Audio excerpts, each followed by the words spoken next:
आईच्या मित्रानं शाळेत सोडतो म्हणून नेलं.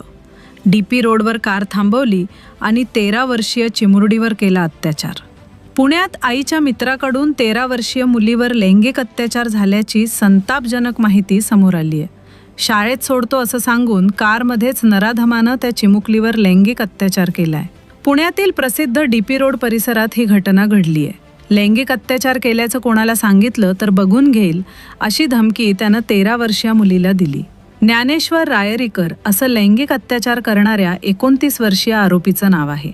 पुण्यात पुन्हा एकदा लैंगिक अत्याचाराचा प्रकार समोर आलाय. मी तुला शाळेत सोडतो असं सांगून एका 32 वर्षीय विधवा आईच्या 29 वर्षीय मित्रानं तिच्या 13 वर्षीय मुलीवर भर रस्त्यात गाडी लावून लैंगिक अत्याचार केल्याचा धक्कादायक प्रकार समोर आलाय. या प्रकरणी वारजे पोलीस स्टेशनमध्ये आईनं तक्रार दाखल केली असून वारजे पोलिसांनी तात्काळ आरोपीला अटक केली. ज्ञानेश्वर रायरीकर असं 29 वर्ष आरोपीचं नाव आहे. पीडित मुलीची आई विधवा आहे. ती आणि ज्ञानेश्वर मागील अनेक वर्षांपासून एकमेकांचे मित्र आहेत. त्यामुळे दोघांमध्ये चांगली ओळख होती.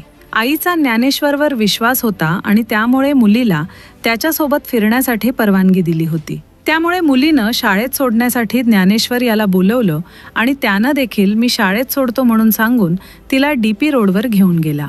मात्र शाळेत न सोडताच गाडी DP रस्त्यावर थांबवली आणि तिच्यावर लैंगिक अत्याचार केला. मुलगी शाळेत पोहोचली की नाही याची माहिती घेत असताना ती शाळेत 7 वाजताच्या ऐवजी 7:30 वाजता पोहोचली होती. त्यानंतर मुलगी घरी आल्यावर आईनं अर्धा तास का उशीर झाला याची माहिती मुलीला विचारली आणि त्या मुलीनं घाबरत उत्तर दिली. यावरून तिच्या आईचा संशय वाढला आणि आईनं थेट पोलिसात तक्रार दाखल केली. आईच्या तक्रारीवरून पोलिसांनी गुन्हा दाखल करून ज्ञानेश्वर रायरीकर याला अटक देखील केली आहे. या प्रकरणात आईनं दिलेल्या तक्रारीनंतर पोलिसांनी तात्काळ तपास सुरू केला असून आरोपीविरुद्ध लैंगिक अपराधांपासून बालकांचं संरक्षण कायद्यान्वये गुन्हा दाखल करण्यात आला आहे. परिसरातील CCTV फुटेज तसेच संबंधित वाहनाची तपासणी करून पुरावे गोळा करण्यात येत आहेत. आरोपी ज्ञानेश्वर रायरीकर याला अटक करून न्यायालयात हजर करण्यात आले असून पुढील तपास वारजे पोलिसांकडून सुरू आहे.